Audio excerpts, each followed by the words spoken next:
کہ آپ کے فیور میں جو کھڑا ہو رہے ہیں طاہر اشرفی صاحب، مولانا فضل الرحمان کے فیور میں سارے مدارس، مفتی تقی عثمانی صاحب جیسے بزرگ جن کو آپ بھی بزرگ ہم بھی بزرگ مانتے ہیں، آپ پھڈا کر رہے ہو حضرت مفتی تقی صاحب سے۔ میں کہتا ہوں اگر ترازو کے ایک پلڑے میں مفتی تقی صاحب ہیں، یا ایک طرف ووٹ مفتی تقی صاحب مانگ رہے ہیں، اس کے مقابلے میں ایک طرف میرے پیر و مرشد مفتی عبدالرحیم صاحب ہیں، میں ووٹ مفتی تقی صاحب کو دوں گا، سیدھی سی بات ہے، چاہے میرے پیر و مرشد ہی ہو۔ صحیح ہے۔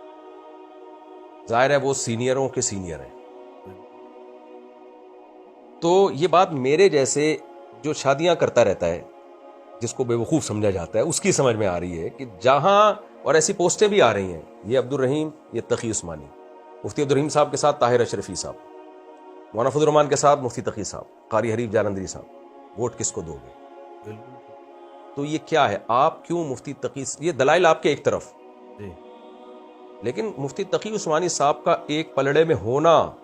یہ خود ایک بہت مضبوط دلیل ہے۔